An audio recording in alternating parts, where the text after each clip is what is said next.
Lighting like Steve McQueen, I'm in the fast lane when the light turns green. And I built tough, I ain't nothing but grit, cause I made rugged blood, sweat, and spit. Yeah, like a horse I fly, better push yourself in for a bumpy ride. I like to play hard, but I work harder, and I weather the storm cause I'm built stronger. What is up, ladies and gentlemen? We are back. We are live. It is the Freight Coach Morning Show, the top morning show in transportation, coming to you live every single weekday, 8:30 a.m. Pacific, 10:30 Central, to break down 3 industry headlines for you and to provide some actual insight into this crazy fucking world that we find ourselves in right now, instead of only focusing on the negative and realizing that as long as you have a breath inside of your body, you have a fighting fucking chance to make a difference and a change that's out there. It's Tuesday, post-holiday. It's July 5th. And these days, generally speaking, in trucking are always a absolute disaster. It's going to go a lot of stuff. You're going to come in and find out what didn't happen over the weekend that was supposed to happen. And that's where we find ourselves on most post-holiday work days and everything else. And yes, happy sort of Monday, Kyle Provost. Good morning, brother.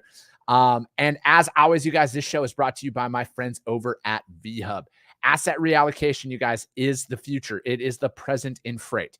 We need to utilize trailers. We need to utilize all possible options for our customers out there, especially if you're a freight broker. You don't own anything in this, outside of the good ones have the awesome technology and the insurance and everything else that comes along with it. But we need access to trailers. You can literally create a drop trailer pool at your customers' facilities. I know I've had customers specifically ask me if I could do that as a freight broker, and the answer is yes. So with what we got right now over at VHub, we got these brand new trailers up here in Utah. You guys looking to go up to just outside of Winnipeg. And as you can see, you get paid $18.50 to do it. All right. That can cover the cost of your diesel, not all the cost of it. So please don't shoot me for that statement, but it can cover, help offset the cost of your diesel. And this is on top of the, this is on top of the revenue you get by finding freight for this. They also have it over in Paragould, Arkansas, and Glade Spring, Virginia as well. $18.50 to reposition those ones and get those up there, you guys. Those are brand new 2022 dry vans. And then they also, for your domestic moves, they still have them down in San Diego, you guys. As you can see, this is a loadout. Get it up there. There's 20 of these available. Looking to head up to Spokane, Washington, you get paid $400 to do that. And then also down in San Diego, looking to go over to Irving, Texas. That's bumped up, you guys, $550. 2023 dry vans. Again, brand new dry vans ready to go, you guys. And this is on top of the revenue you can get from loading out with some freight and everything else. So again, hit them up, vhubapp.com. My friends, Xavier Campos, he'll be in the audience here, as well as my friend Stacy Steen. She will be out here, and we will get this rolling out here today. It's Sonny Sharma. Good morning, sir. Steve Mason. Good morning. Yeah, Steve, what you got that hot shot, right? Steve, put your equipment type in the chat. Any other drivers who are out here listening to this right now, whether you're on YouTube, whether you're on Facebook, whether you're on LinkedIn, drop your equipment type in the chat. Put your availability in there and where you're looking to head. Let's build this up, you guys. This network that this is running on, the Freight Coach Network, this is our network, all right? This is to keep people in business. This is to keep the 97% of this industry who are trying to live their American dream profitable in any freight market that's out there. Because, I'm not going to sit here and try and sugarcoat anything. There's a lot of uncertainty in the freight market right now. But how do we control that? And that's what we need to focus on. We got to control what we can control. So also, we are up to day 62. This is the 62nd show of the Freight Coach Morning Show, but we are at day 62 of the Freight Coach tally of there being a truck parking issue in this industry, as well as a facilities issue. And, these pictures aren't stopping. I see them all the time. I am very active on social media. People send me a lot of things, you guys, and it's not like it's everywhere. And again, I know that people like to complain and say you generalize too much, but at the end of the day, it's at more facilities than it should. And it seems like it's not slowing down. So again, as always, I will stop talking about this when drivers stop sending me these pictures, because I'm not doing this for vanity metrics, you guys. I'm literally doing this to make a meaningful change in the transportation industry that can keep people in business. Also, national average for diesel. I am, they are sitting at 572 right now, which is just fucking astronomical. There's no way to change that. We're that's like $2.50 increase, year over year. That's out there. The government's website, shockingly, is still not working. So I'm getting this information currently from AAA. So again, do your own research. As always, you guys, all the articles that I read, everything that I do, I upload all the links in the show notes on my YouTube channel, The Freight Coach, as well as my podcast platform, Coffee with the Freight Coach. I put all the links and everything in there. Do your own research on there. Don't just take everything I say at face value. Formulate your own opinions on this. And hell, even better, if you vehemently disagree with literally everything I say and you want to have an open and honest conversation, I'm all about that. I don't need to be right. I need progress. This industry needs progress. And if you're willing to have an actual conversation with me, let's do it. I'm open to that. I would love that. Xavier, see, he's already in the audience. Good morning. Hit him up, vhubapp.com, or DM Xavier. Jeremy Reed, he's got a step deck in Modesto, California, looking to go to the Southeast or the Midwest. Jeremy, is it a 53 or 48? Do you have ramps? What are you looking to haul, man? Do you do construction equipment? Is there anything in particular from a commodity standpoint? Put that information in there. And again, anybody listening to this, Jeremy Reed, hit him up. He's on LinkedIn all the time. Stephen Mason has a 40-foot hot shot, 15,000 gross weight, and he hauls all over the Southeast. And yeah, get it up. Yeah, Vitaly, I'm working on that, man. I'm sorry. I'm trying to work, but you know how you can do that, Vitaly? Help decrease the fuel price? Rent your trailers on VHub app. You get paid to reposition those things. Just throwing that out there. Let's see here. He's got perfect 514 Flagstaff and $5.14. Yeah. So Jeremy explained that the Mud Flap app is actually for fuel prices. Jeremy explained that to me. He threw me a curveball the other day. But yeah, 514 Flagstaff, Arizona. That's out there, as well as thanks, V. As well as over my friends over at Trucker Tools as well. You guys, it's a free app for drivers. You can put your shipping and delivery destinations in there, and it pulls up those fuel stops along the way. So again, it's just about controlling what we can control and everything else. And first and foremost, before we dive in, I hope everybody had a happy and safe 4th of July weekend. I hope you kept all your fingers and limbs this weekend and everything else. And I put my quick show on yesterday to talk about everything that the United States of America means to me. And the fact of the matter is if we want progress, we all got to sit down and collectively come to an agreement. And kind of like in transportation, you guys, we got to drop our fucking need to be right, because we're not always right. I'm not always right. And perfection does not exist, no matter what your sociology professors try and teach you in college. Perfection isn't a fucking thing. Let's see. Yeah, V, we can rent trucks for you too, bud. We can get all that dialed in. Don't worry about it, man. I got contacts everywhere in this industry. You should know that by now. We got some good articles today, you guys. I'm really excited to talk about these because, frankly, again, at the end of the day, I try and find ones that A, I don't always agree with, and B, I like to find articles that challenge my thought process on stuff. Because, like, again, you guys, at the end of the day, I don't fucking know everything. I know a pretty solid amount in freight, but if my opinion isn't for the betterment of the industry, then we gotta find it, because that's what we do here. Bob, yes. That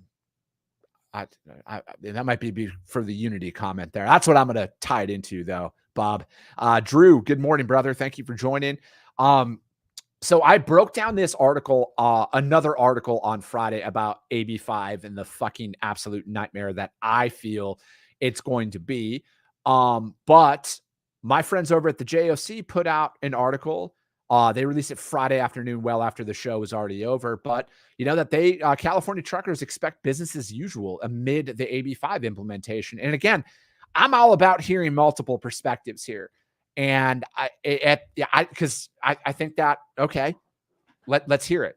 So I wanted to save this one for today, and we'll break this one down right now. The U.S. Supreme Court decision on Thursday, allowing California's AB5 worker classification law to take effect after 3 years. should not disrupt port and trucking operations during the upcoming peak shipping season. Truckers in the state say trucking companies have just 7 days to begin to comply with the regulation that ends the independent contractor owner-operator model that dominates harbor trucking at the ports of LA, Long Beach, and Oakland. However, actual enforcement of AB5 will take some time to unfold, truckers and legal observers have said. Despite uncertainties as how the implementation of AB5 will play out, the key messages for shippers is that truck capacity in 3 of the top 7 U.S. container ports will not suddenly dry up with the peak shipping season at hand, trucking executive says. My guess is everybody is going to keep going. It will be business as usual. Peter Schneider, he is the president of TGS Logistics, told the JOC.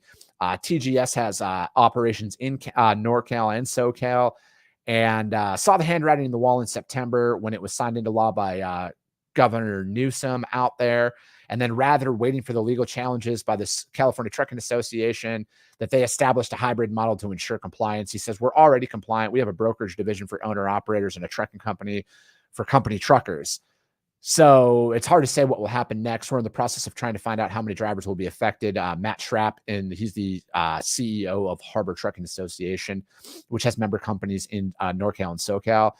And it'll have an impact, he says, there's no doubt that it will. And it goes on to say, Greg Feary, a partner at Gavin Light, Handsome and Feary, a caution trucking companies and owner operators in California, to review their options and begin immediately to work towards compliance. Every day you operate in this environment of uncertainty, it creates potential liability. And then the California Trucking Association says, we are disappointed that the court does not recognize this, and the irrevocable damage eliminating independent truckers will have on the interstate commerce. And again, I've talked to multiple people about this thing, and it's again, I'm not a fan of it personally. I don't believe in anybody telling somebody how they need to classify as a business owner. Now, like I said on this last Friday, I get it for the motherfuckers who take advantage of people. I get that there needs to be this, but I also don't believe that somebody as an independent contractor should be forced employment with somebody else. And it goes on to say in this article that the Teamsters Union and state agencies support it. That was not shocking at all to see that the Teamsters would be in favor of this. AB5 is intended to eliminate the independent contractor model in California. Initially, most of the publicity surrounding the bill involved Uber and Lyft, and however, was also supported by the Teamsters because union laws can organize direct employees, but not independent contractors. California state agencies, such as the Department of Labor and Revenue, view it as a vehicle for protecting workers' rights, including medical and retirement benefits and unemployment compensation. The independent contractor model also reduces tax revenues compared to direct employee model. Let's see. It goes on to say they cite.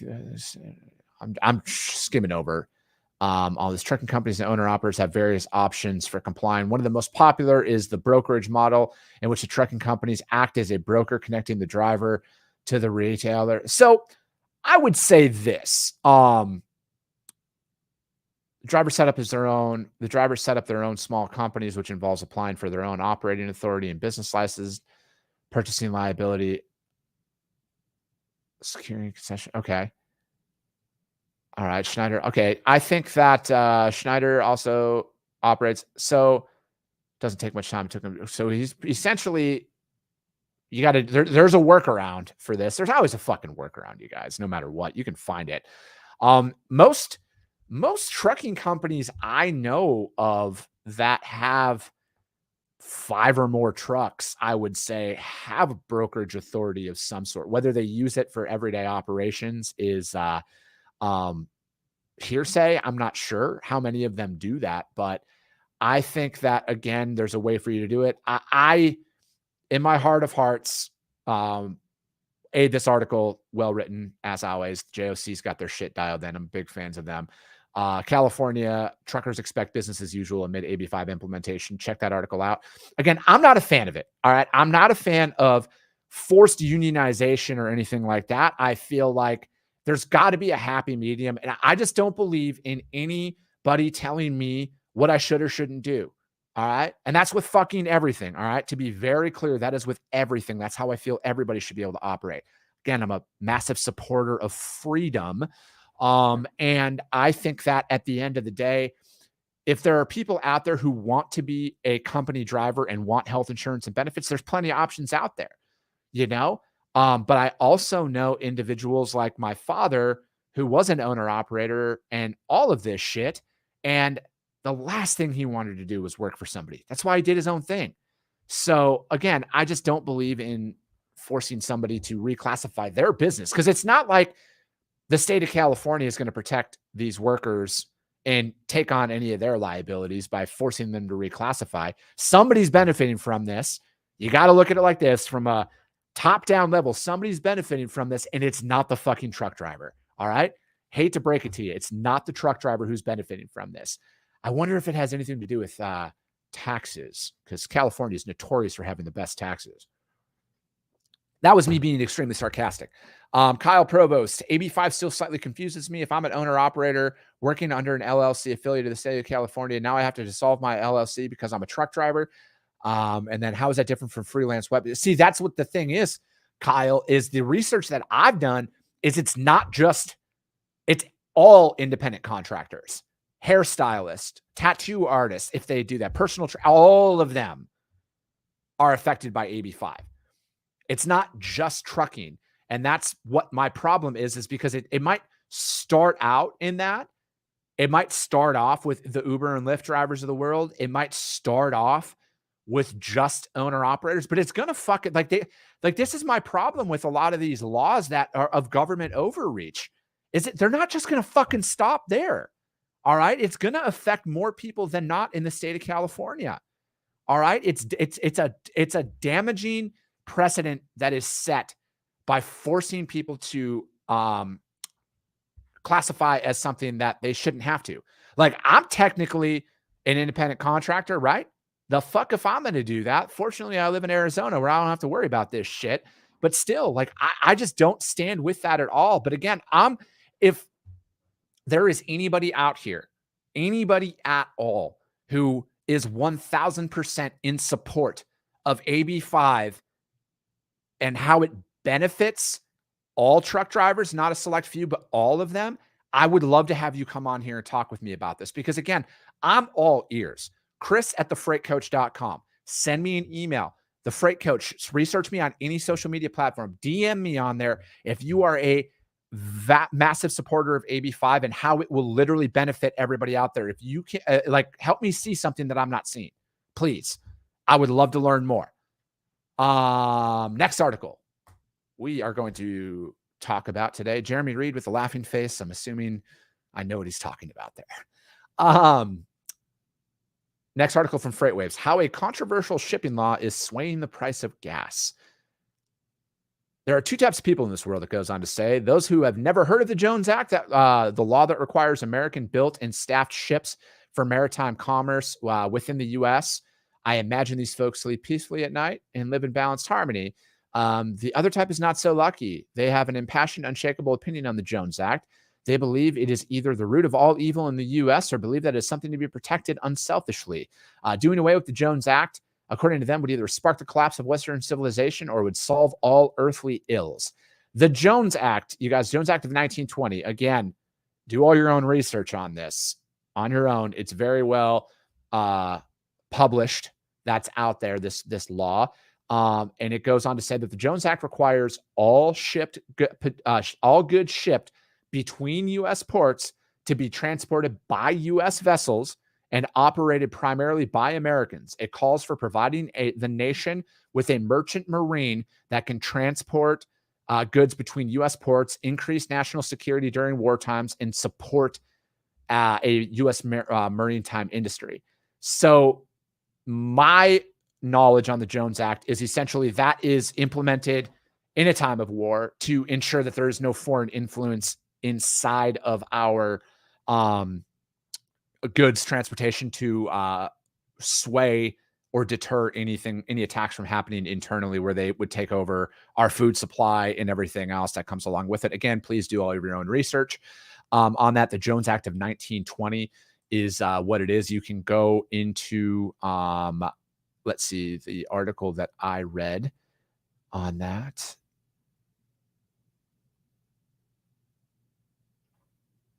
PBS.org actually on what it is.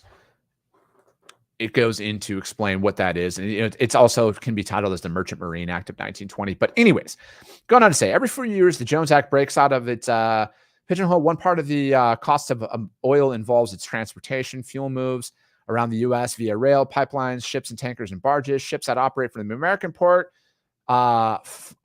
ships that operate from American port to American port must follow the Jones Act, meaning that they're built in the U.S. and owned and operated and crewed by Americans, which I'm kind of a big fan of U.S. jobs and keeping everything made and manufactured in America. These ships are costly. The average U.S. ship costs around $20,000 a day to operate compared to $7,400 for foreign flag ships. And these ships are more expensive to build, 6 to 8 times pricier than a foreign vessel that comes along with it. And so it goes on to share that a tidy summary of it, that it's one section of the Merchant Marine Act. And then Congress decided, let's see, and then it was during the 20th century, obviously it was around war, World War I and everything else. And Americans found that British and German ships they depended on for international commerce had been ditched to wage war. Again, all that stuff out there. Congress decided to help fund the Merchant Marine for the United States with healthy subsidies. And these payments dried up in 1980s by President Reagan. And then through the early to mid 1900s, the U.S. enjoyed a vigorous domestic shipping industry. And let me see, fly through Panama, everything in Jones Act. A few years later, still supports U.S. Merchant Marine, says Campbell University professor. He recently wrote 100 years of the Jones Act, and here is another 100 years. It becomes a bargain between the government and the shipping companies. We will subsidize you. In exchange, you can use our ships during times of war. And ocean carriers often struggle to turn a profit. And lawmakers generally want to use that, want to be sure that used by national security maintaining their fleets, that go on to talk about that. And then it goes on to say, waiving the Jones Act wouldn't do that much for the cost of fuel. I think that there's other things that we can do to help offset the cost of fuel that have nothing to do with the Jones Act. But we're not here to talk about that today. Estimates vary on how much nixing the Jones Act would actually reduce the cost of fuel. June 22nd JP Morgan report said that it would shave 10 cents off the price of the pump. For quick math, my truck does 20 gallons, so that would save me $2. Cool. Because vessels are more expensive to charter, it's cheaper to refine in Baton Rouge, send a cargo of gasoline to Brazil rather than to send the cargo to Philadelphia. And there's another intriguing solution. It goes on to say another level could be more meaningful in increasing the supply of gasoline and diesel. If we were to waive the Jones Act and limit the export of fuel, that would ensure Americans would have access to U.S. oil.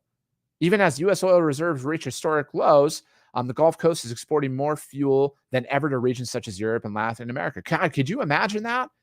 We just fucking took care of ourselves first and stopped exporting to everybody until our shit was taken care of. The Biden administration has previously considered limiting U.S. exports, or we could just start producing more here with our own stuff. However, waiving the Jones Act and limiting exports would lure tankers from all over the world to move fuel within the U.S., and that would increase supply and make fuel cheaper. Yeah, this is, the Jones Act is something that, again, please do all your own research on it. The article was okay. There's some pretty decent information out there in it. I'm not going to say that there was anything wrong with it. It explains a little bit, but, again, I think when they're like, oh, it would save 10 cents a gallon. And I'm not saying if you fill up once a week, an extra $10 a month wouldn't help, but that gets you like a fucking, I don't know. It's just like with suspending the federal gas tax and all that other thing. I think some of this stuff is just a fucking absolute slap in the face to people. But again, as always, you guys do your own research on the Jones Act. If you feel like it would be better, awesome. I'd love to hear about it. Freight waves, how the controversial shipping laws swing the gas price is where you can find that up. And then also, here's another pretty good. I missed this one, you guys, and I apologize. This one came out last Thursday. And this is from truckinginfo.com. And this is how to coach and motivate drivers for fuel savings. Yeah, Mark Groves, fucking right there with you, man. Drill, baby, drill. It's not rocket science. Yeah, imagine that. So this goes on to talk about how trucking companies can what they're doing to help conserve fuel right now, and then how driver scores can incentivize fuel efficient behaviors. It goes on to say Keller operates. Let's see, Keller Trucking operates 275 tractors with 100 drivers in the Midwest, Northeast, and Southwest for 5 years, and for 5 years in a row has been named the TCA's best fleet to drive for. How we coach and incentivize our drivers comes down to their scores and how to interpret them. Our drivers are scored daily and monthly based on factors such as driving performance, miles per gallon, idle time, and use of cruise control. Drivers that are ranked from 0 to 100 and they see their score, the first question they ask is, what does my score mean? How can I improve my score? And let's see, our fleet managers are well coached in the scoring system and discussing those areas and how they can improve what they're doing. What's important, he says, is to praise the drivers for what they're doing right and what they can do to improve. That's the biggest thing with our drivers.